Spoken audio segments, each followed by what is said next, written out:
TikTok might soon be banned or under new ownership in the U.S. That's with the U.S. Senate expected to approve legislation as part of a $95 billion foreign aid package. But TikTok doesn't plan to go down without a fight. Lisa Desjardins has more. Jeff, this bill is unprecedented in scope. The legislation forces TikTok, whose parent company is headquartered in Beijing, to either sell within 9 months or face a ban within the United States. The idea won wide support in Congress based on what they say are real national security concerns about China. But TikTok says it has spent billions to wall off U.S. data and that this is an unconstitutional violation of free speech. Some of its users say it's xenophobic. President Joe Biden plans to sign the law. What's it mean? To drill down, I'm joined by David McCabe, who covers technology policy for the New York Times. And David, let's start off by, how do you ban something used by almost 200 million people? So the mechanism of this bill is simple. It says that app stores run by companies like Apple or Google couldn't carry TikTok, couldn't make it available for download, and that the same is true of web hosting companies. Think about the sort of invisible infrastructure of the internet, of servers that host apps and help maintain them. Now, there's also the sale aspect about this.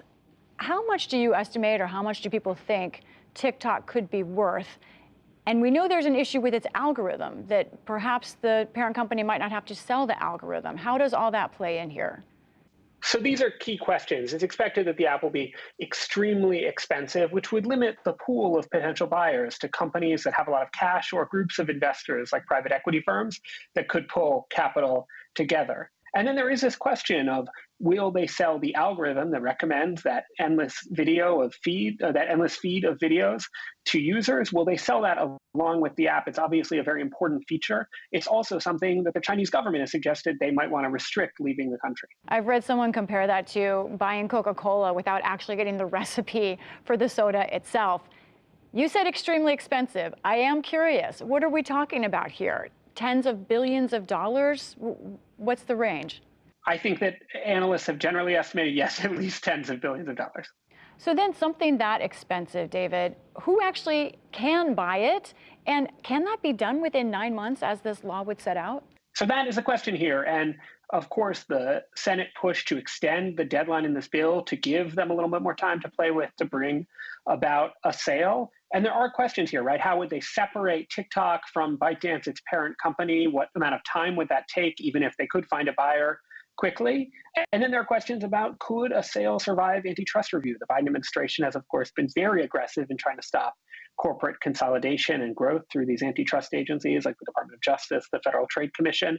So you could imagine that some potential buyers think about the big tech companies. Could get a lot of scrutiny from the government, and that could slow down the process as well.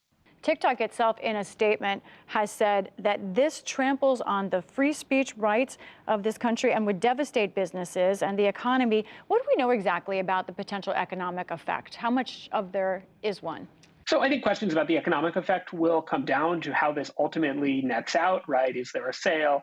Is there a ban? Obviously, though, a lot of people do make a living on TikTok as creators or by advertising their small businesses. So the question about what happens to them is certainly one that people have, and one that TikTok has tried to focus on, to say this isn't about a big company, this isn't about the Chinese government, it's about these small businesses that use the app. From your perspective, how unprecedented is this by the U.S. government, by Congress, a move like this involving a major business? The precedents that the supporters of this bill cite are a couple. There's one that the U.S. generally forbids some foreign ownership of traditional media, and that the U.S. forced a Chinese company to sell Grindr, the dating app, a few years ago. But of course, Grindr is relatively small compared to TikTok, which says it has about 170 million users in the United States. So the government has not tried to do this with an app of this scope, as far as we can tell, ever. Now, as I mentioned, Congress overwhelmingly supported this idea of the forcing a ban or a sale, but they generally, members of Congress, aren't using TikTok. I know, I've asked them, as opposed to young people who are using TikTok who oppose this and think this is an infringement on their rights. Can you talk about the generational divide here, and could there be cultural impact beyond just the sale or ban? Well, that's certainly something we're watching. I mean, I think you've seen President Biden, his campaign got on TikTok. They want to reach those young voters, but they're also fully supporting, the administration is also fully supporting this effort. So I think a big question is, how much do the young people who use this app care about this measure? And again, that may have to do with, does this result in a sale to a new company? Does it result in a ban? I will know that there are other products that, of course, have tried to capture some of TikTok's energy. Think about YouTube or Instagram. So a question that is worth tracking is whether or not some TikTok users might migrate there, even if there is a ban. David, what about the world reaction here? We spent some time reporting in recent weeks with digital rights activists around the world, and a lot of them say that they are worried that this measure could impact the United States' ability to make the case abroad for a free and open internet. So that is something we are tracking going forward as well. David McCabe of the New York Times, thank you. Thank you.